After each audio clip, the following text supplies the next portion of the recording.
What's up, guys? I thought it'd be necessary to come up with a part 2 version of the STI. I forgot to mention it shares daily driving duties with my 99 Forester. Uh, this is kind of a rundown of kind of what to look for. I did 2 to 3 years of research before I bought this car. I've been driving Subarus for 5 years now, and I've never had a single issue. I've never been stranded or anything. As far as oils go, Model 80 100 XS is going to be far and away your best friend.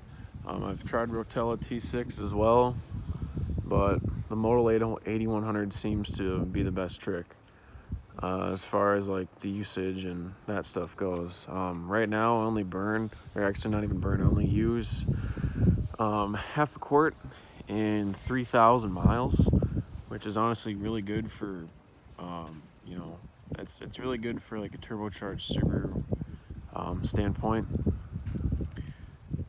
So there's a lot of research you want to do before getting into these cars too. I ended up getting the that's all right. I kind of completely impulse bought this car, and I've wanted an STI for a long time, but was hesitant about the reliability aspects of it. But I don't know, it's great fun. I've put on 7,000 miles, and there's nothing really else like it that that's like it on the road. As far as the mechanical aspect, it still uses a hydraulic power steering fluid. It's got a really amazing shifting 6-speed manual as far as the feel and the throws go. The clutch is light.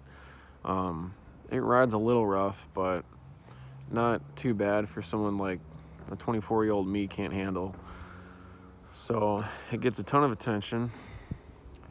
As far as mods in the future go too, apart from the cylinder 4 cooling mod and the air to oil separator, I really like these wheels, so I have plans on powder coating them the Subaru Gold, as well as 30% tint, or at least matching this tint, all around rear spats,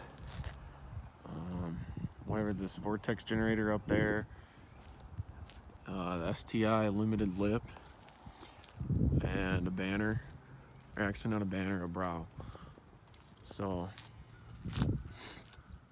well, I guess I forgot to say this is kind of a mod too. I don't know, license plate delete, but the JDM grill is pretty cool, but it's like $500, and I don't know how I feel about spending $500 on just a grill. So,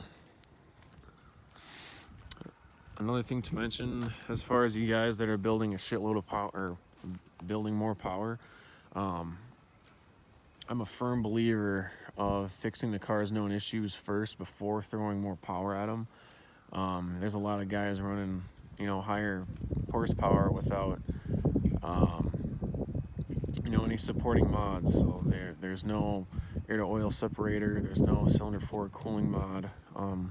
Those are going to be your friend especially when going after more power.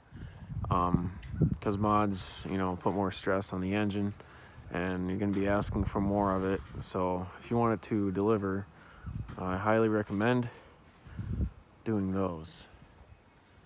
So I should have this car paid off by the time I'm 28, and I'll have enough money saved up to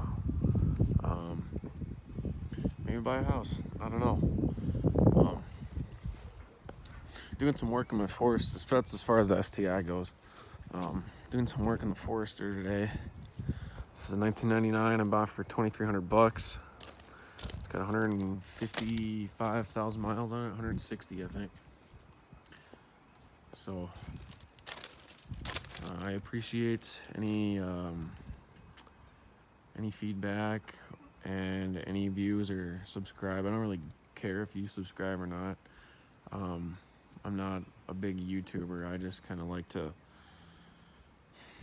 share the Subaru lifestyle and kind of what they take and what you should know before getting into it. If I was to go for big power with my STI, I would definitely get an E85 tune. E85 is the most knock-resistant fuel, and it burns cooler than 91 or 93. So EJ engines hate the heat. I mean, I never boost when it's like really hot outside. So, but that's kind of, you know, common with any turbo is, not boosting when it's hot out, but kind of more important with the Subarus too. So.